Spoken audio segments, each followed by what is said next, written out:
Willing akong masapak ni Coco Martin.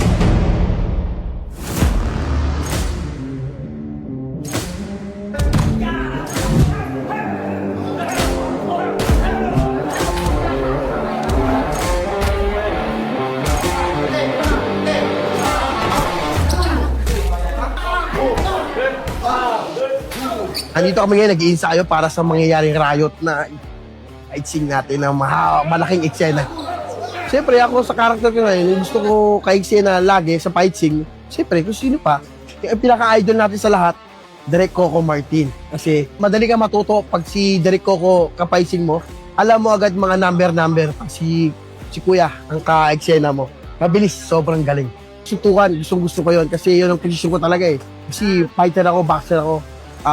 Higit sa lahat, champion na 2 times. Kaya gusto ko yung bakbakan talaga. Excited pa ako matuto kasi ito sa iba kasi sa boxing, sa ginagawa natin movie, sa eksena, ginagawa natin dito, iba. Laking kaiba kasi dito mahahaba suntok. Ay sa boxing, maiksi lang. Kaya gusto ko matuto. Lalo na pa nagpa-fighting si Direk Coco, titignan ko yung mga suntok niya, kaya gusto ko yung mga suntok niya eh. Maiksi lang, mabilis, kaya gusto ko matuto lalo. Dito naman sa Sigabo, ang karakter natin, sa eksena natin dito, angas na mabait. Tigit sa lahat, babalik na naman natin kasi sa Batang Quiapo, astig tayo eh. Angas na mabait, natakot to, di ba? Takot ako dito. Kaya abangan nyo to, eksena na to, napakaganda. Willing akong masapak ni Coco Martin. Kasi yun naman yung may ganong angulo sa eksena eh. Una, hindi muna kami close eh. Kasi pag ikaw, tinamaan ng suntok ng isang Coco Martin, ibig sabihin, maganda role mo. Kasi ang dami niyang pwedeng suntukin. Pero sa'yo lumapag. So I'm looking forward to that. One word. Spacious. Kasi kailangan ko ng malaking space sa haba ko. Yung mga sipa ko kasi, parang feeling ko, pag masikip, may tatamaan ng ibang tao. Sana wala akong madisgrasya. Yun lang. Yun lang nga eh. Matagal na ako natuto ng stunt eh. Actually, dati pa. Sobrang tagal na. Kasi syempre, pag cinematic, kailangan maganda yung form. More than sa lapag ng suntok. Kasi hindi naman lalapag yung suntok at sipa. It's a discipline of para paano siya magmumukhang masakit. Masakit, mabigat, at malakas nang walang nasasaktan. Walang tinatamaan, di ba? Yun yung challenge talaga pag fight choreography. I think one word that will define my action here, kalye. Paano ba makipaglaban ng mga babae sa kalye? Paano ba? Street fighter ako dito. Medyo siga yung mga tao kung saan ako lumaki. So, ano ba yung mga na-adapt ko na traits from my community? And definitely, magagamit ko yun sa role ko at sa character ko na si Tekla. Sobrang exciting. Babaeng bakla siya. So, paano ba lumaban ng babaeng bakla? It's definitely not my first time. I've done an action film before. Medyo marami na rin mga action na nagawa sa ano. Pero, hopefully, this time, mas maraming action scenes. Sa mga nagawa ko kasi before, medyo damsel in distress. Yung peg, lagi akong nakikidnap. Tapos may nakikipag-away para sa akin. Pero doon naturuan ako. Pero sana this time, more action for me. Parang yun talaga yung excited ako din about being part of this show. Gusto ko, ako naman yung palaban. Gusto ko, di naman ako nakikidnap, kawawa, ganun. Para rin ipakita, di ba, na girls are strong. Ayun, ngayon, today, mag-absorb lang kami. Tsaka ng maraming pawis. Masaya siguro kung magkaroon kami ng fight scene ni Julia. Di ba? Or makasama ko siya sa fight scene at least. Girl power team. Iba rin tong Sigabo eh. Medyo light to eh. Yung mga una kong ginagampanan na role, although gangster din naman ako dito, yung sa Batang Quiapo kasi yung pag-gangster ko dun eh, seryoso.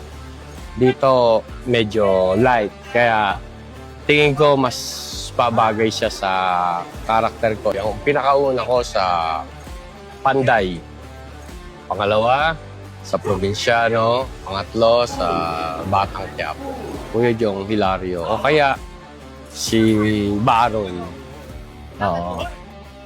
Ano eh, ang galing nilang kumilos eh. Oo, kapag nakalaban ko sila, halatang-halata yung pagkalampa ko. Amazing. At ito naman yung ginagawa namin kahit na minsan ay talagang alam na namin. Kumbaga, mahalaga din to na nare-refresh. Kumbaga, para din siyang stretching, nare-refresh ka sa mga technique. Kasi matagal din akong hindi nakapag-taping since nung nag-deathsin kami sa Batang Quiapo. So itong ginagawa namin is magandang pang-refresh. Halos kung bibilangan mo nga, 8 years na rin siguro namin itong ginagawa. Kasi first time ko lang din namang makapag-acting since nung nakilala namin si Direk. So nagtuloy-tuloy na mga Provinciano days, Batang Quiapo days, lalo na nung Batang Quiapo days, mas lalo naging mahigpit kami sa mga paparating na mga fight scene. Kaya kadalasan, between sa mga araw na wala kaming taping or kaya pag Saturday, meron din talaga kaming mga weekly trainings na ginagawa sa fighting, sa gun handling, mga ganun. Lagi naman tayong estudyante at handa tayong matuto. Siyempre, iba-iba rin yung mga nakaka-eksena namin mga artista. Sa akin, dito sa Sigabo, kasi siya medyo nag-late ng konti. Hindi katulad nung Provinciano Batang Quiapo na talagang sobrang hard. Pero nananatili pa rin yung sinabi sa akin ni Derek ko na yung maintain ko yung character na maangas, parang ganun. Yung kaya ko siguro kung meron man akong one word na may isip, siguro yung maangas. So ngayon, ang nakikita kong kalaban namin is si Django. Kaya yun, excited kami na karangalan sa amin sa unang mga labanan ni Gabo ay kasama kami. At siya ang magsiset ng tone ng laban nila ni Gabo dito sa panibagong teleserye ni Direk Coco Martin. Kaya excited ako yan. Siguro kung meron man akong character na pipiliin, na excited akong makaharap or maka-eksena, siguro si Django at ang kanyang group. Siguro naman napanood niyo yung Batang Quiapo. Gagawin namin higitan ang Batang Quiapo. Fighting style, tulad ni nung si Tanggol, dapat maiba yung fighting style niya sa Batang Quiapo, dapat maiba yung fighting style niya dito sa Sigabo. Kung sa Batang Quiapo, gumamit tayo ng parkour, pinaghalo natin sa classic fight ng Filipino martial art. Yung training para yun sa magiging fight ni Django tsaka ni Gabo. So, maglalaban silang dalawa until eventually magkakaroon ng riot. Itong training na to para dun sa riot na mangyayari. Ngayon, first time ko makaka-work sa action si Gerald tsaka si Sue. Okay din yung form nila. Siguro kailangan lang ayusin lang training pa para maging mas cinematic yung galaw nila. Well, syempre kay Direk Coco, yung fighting style niya, medyo babaguhin natin kasi syempre iba na yung character niya dito. Kumbaga, nung si Tanggol siya sa Batang Quiapo, mas brawler type yung ni Tanggol kasi nga Batang Kalye.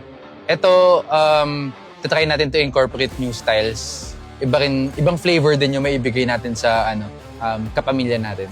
Ang training kasi, before naman mag-start talaga ang isang show na ginagawa natin, mostly talaga nagpapatraining kami every Saturday, even sa mga stuntmen natin, para sa safety ng bawat isa yan. Especially hindi lang sa stuntmen, even sa mga artista natin. So talagang pinupursige namin ang mga members, ang artist na magkaroon ng special training para maiwasan natin yung disgrasya, lalo pag nasa set na tayo. Minsan kasi pag hindi tayo nag-training niyan, alam mo yan, mamaya iniwasan natin na magkatamaan or magkasakitan on the spot. So, importante na may training para alam natin yung procedure, alam natin yung tamang ikikilos pag nasa set na tayo. Abangan po ninyo yan sa Sigabo po pag nag-start na po tayo. And ang masasabi ko lang po dyan, kapanapanabik na mga eksena ang makikita nyo rito na iba sa nagawa natin ng una. Yun lamang po. Sigabo, nag-aalab na puso.